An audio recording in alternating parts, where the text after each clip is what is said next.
Welcome to RespectAbility's Matisse Use the Wheelchair, celebrating our diverse identities, abilities, and creativity.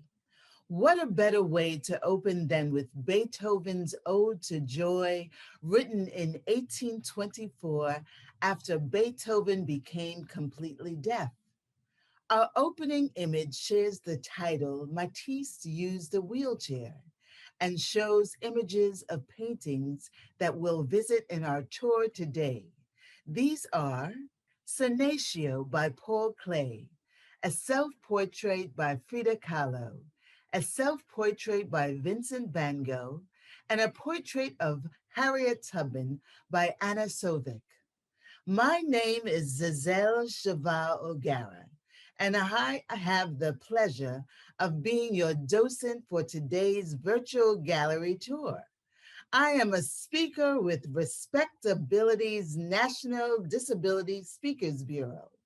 I am a Black, bald-headed woman wearing a red top, and my pronouns are she, her, and hers. Why art? Why now?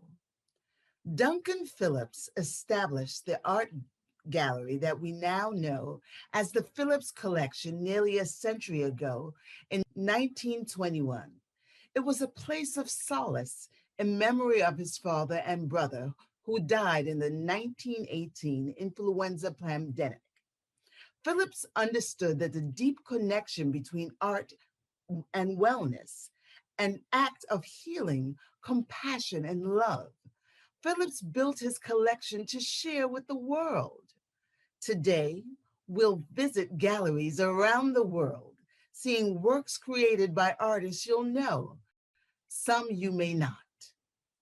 They represent various genders, sexual orientations, ethnicities, nationalities, and experiences with military service.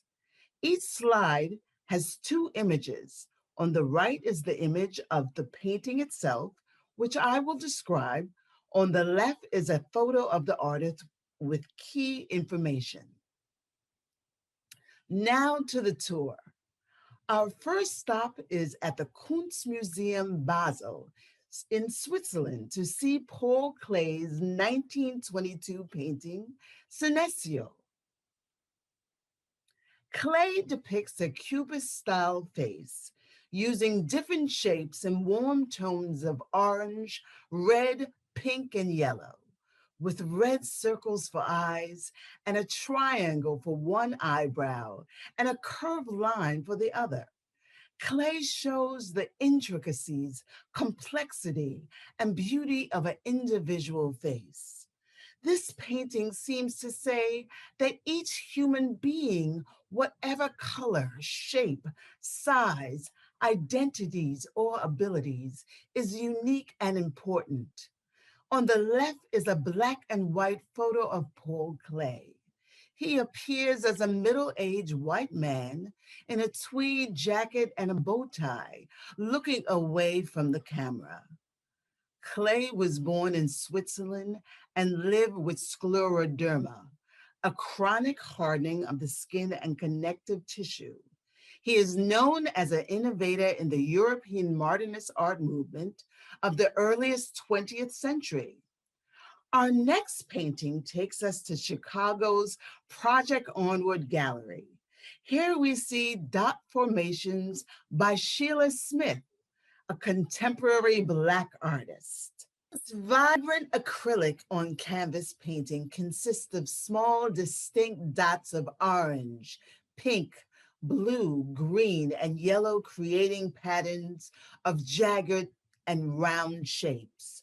Born in Arkansas, Smith creates art that reflects her emotional experience as she navigates life with an anxiety disorder. She is quoted as saying that making art is an expression of what I'm going through. It helps me focus on good things in my life. Juxtaposed to Smith's is dot formations, is a color photo of her standing in front of one of her paintings. She wears a colorful hat, blue shirt, black sweater, and a broad smile. Our next piece takes us to the Phillips Collection in Washington, D.C. to see Pablo Picasso's still life with glass and fruit from 1939. Picasso used geometric shapes to depict a blue glass of water, a green apple, and a bowl of red and yellow fruit. They rest upon a table made up of shapes in pink, red, and black against a background shapes of black and green. It is said that the Spanish-born Picasso's dyslexia influenced the way he saw and painted the world around him. His black and white photo shows a white, balding man in a shirt with horizontal stripes looking directly at the camera without smiling. On another floor of the Phillips Collection, we find Georgia O'Keeffe's 1923 oil on canvas pattern of leaves. It shows three leaves on top of one another. The jagged edges of a light green leaf appear under silvery white leaf. A reddish brown maple leaf sits on top of them all. A glimpse of yellow shines through a tear in its surface. O'Keeffe's photo shows a white woman with her hair up in a high bun, wearing a dark dress with white collar, facing the camera with a slight smile. A swirling painting is behind her. O'Keeffe's disability was macular degeneration. She is called the mother of American modernism and lived until the age of 98. She was quoted as saying, "To make your unknown known, that's the important thing." Now we move to New York's Museum of Modern Art to see Henri Matisse's 1919 work, The Interior with the Case of a Violin. This painting shows an open balcony window with billowing white curtains and a view of blue waters in the distance. An empty violin case lies on a studded chair at left. Across the tiled floor by the open window is a small dressing table with a blackened mirror and a wooden chair. Three small birds rest on the balcony. Matisse is shown as a white, balding man with a full beard and a mustache, wearing a dark blazer, necktie, and a round eyeglasses in front of a shiny backdrop. Born in France, Matisse was one of the most revolutionary artists of the earliest 20th century. He began using a wheelchair after cancer surgery. Do you think the room we see in this inviting painting on the outside world Matisse inhabited was accessible for wheelchair users in the early 1900s?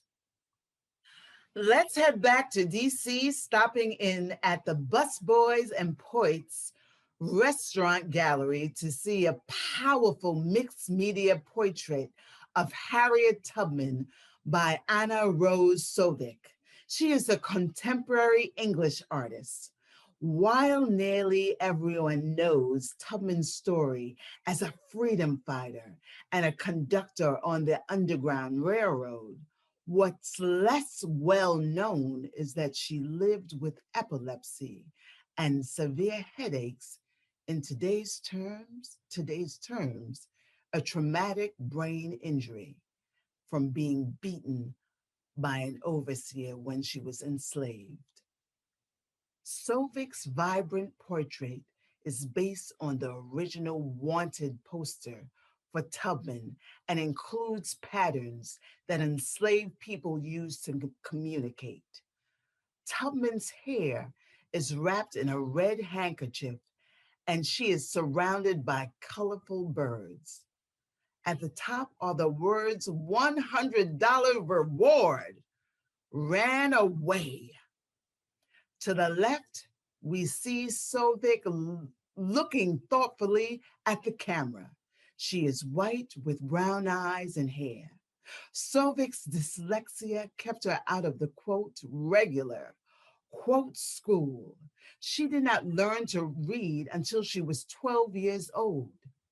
Let's now visit the Hampton University Museum for another look at Harriet Tubman. This 1939-40 painting by Jacob Lawrence, Harriet Tubman Dreamt of Freedom. It's subtitled, Arise, Flee for Your Life. Painted with temper on board, Lawrence shows three sets of shackled feet moving in unison on brown dirt. You can just see stripped and patterned pants above the shackled ankles. Tubman once reflected, I had seen their tears and sighs, and I had heard their groans, and I would give every drop of blood in my veins to free them. Jacob Lawrence said of his work, I want to communicate. I want the idea to strike right away. Does it? On the left, we see Lawrence's black and white photo. He is a black man with a mustache, wearing a white sweater. His hands are draped over the back of his chair in a formal pose, and he is looking directly at the viewer. Jacob Lawrence had depression and lung cancer. Born in 1917 in Atlantic City, New Jersey, Lawrence was the first Black artist to exhibit in a mainstream New York gallery. From Harriet Tubman, we'll fast forward to the first Black First Lady of the United States, Michelle Obama. Amy Sherald was commissioned to create this oil on linen painting in 2018 by the Smithsonian Institution's National Portrait Gallery in Washington, D.C. Sherald shows former First Lady Michelle Obama seated gazing directly at the viewer. Her shoulder-length hair is loose, one arm rests on her knee, and the other hand rests under her chin. She wears a flowing dress with a pattern alluding to African American quilting. Cheryl's color photo shows a Black woman with short, natural hair in cream cat's eye glasses, wearing a pale blue blouse and a heart necklace. She looks at the camera with a slight smile, her head resting on her left hand. Georgia-born Sherald lives with cardiomyopathy, a form of heart disease.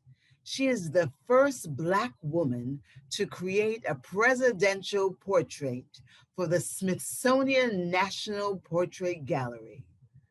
Cheryl noted that art class was her safe haven and once observed, I don't think anybody can create in a space where they don't feel comfortable. Does her comment feel true to you? Now we'll take in a series of self-portraits to see artists with disabilities as they see themselves. Vincent van Gogh's 1889 green and yellow tone self-portrait with bandage air is painted in oil on canvas. It is displayed at the Courtauld Gallery in London. It shows him in a green overcoat and a fur-lined winter cap with a bandaged right ear. He had temporal lobe epilepsy and bipolar disorder. To the left, the black and white photo of Van Gogh shows a white man with a beard and mustache, and a suit and a bow tie. He is wearing the same inscrutable expression as in his self portrait, though in the photo his air is whole. Van Gogh once said, I try more and more to be myself, caring relatively little whether people approve or disapprove. Do you think he succeeded?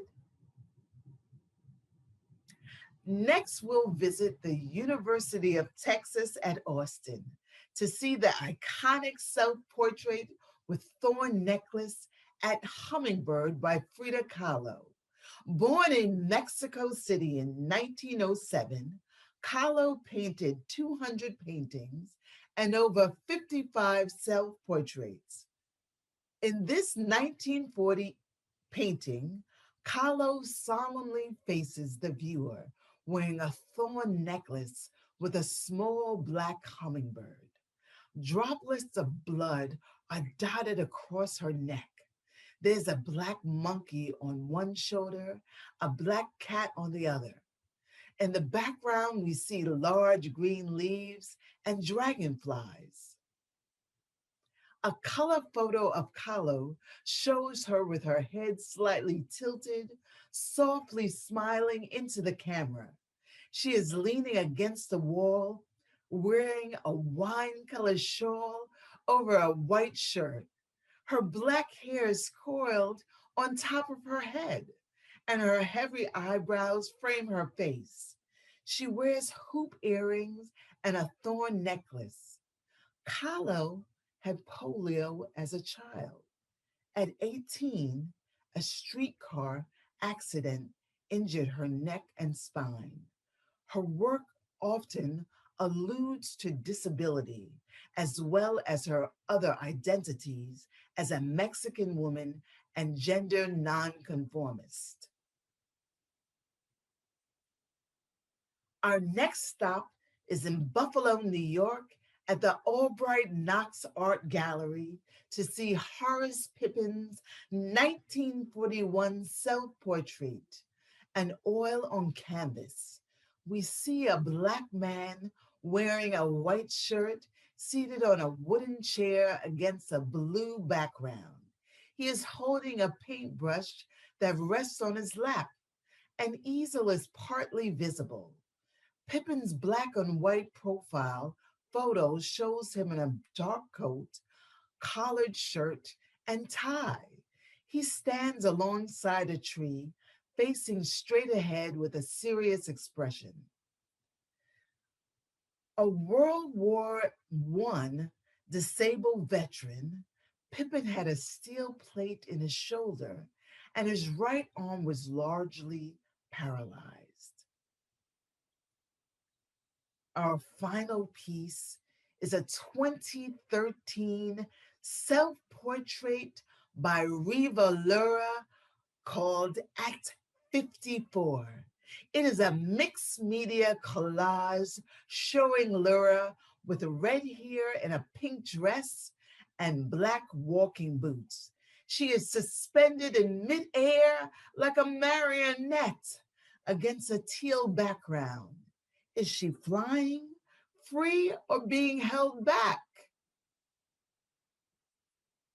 Her photo shows a smiling white woman with a red brown hair and a patch of white over her forehead. She is wearing a jean jacket, glasses, and a dangling earrings. Lyra has spina bifida. She is also a writer and a curator who explores representations of disability in her work. As we close, I want to share a quote from Matisse. He who loves flies, runs, and rejoices is free, and nothing holds him back. It's been a pleasure spending time with you today on our virtual gallery tour. I want to thank the many people who brought this project to life. You'll see their names on the final slide, along with a list of each painting by name, artist, year, and copyright holder. To close, here again is Beethoven's iconic Ode to Joy, composed in 1824 when he was deaf. Let it remind us that the varieties of human experience and our potential for creativity, growth, and joy are truly boundless.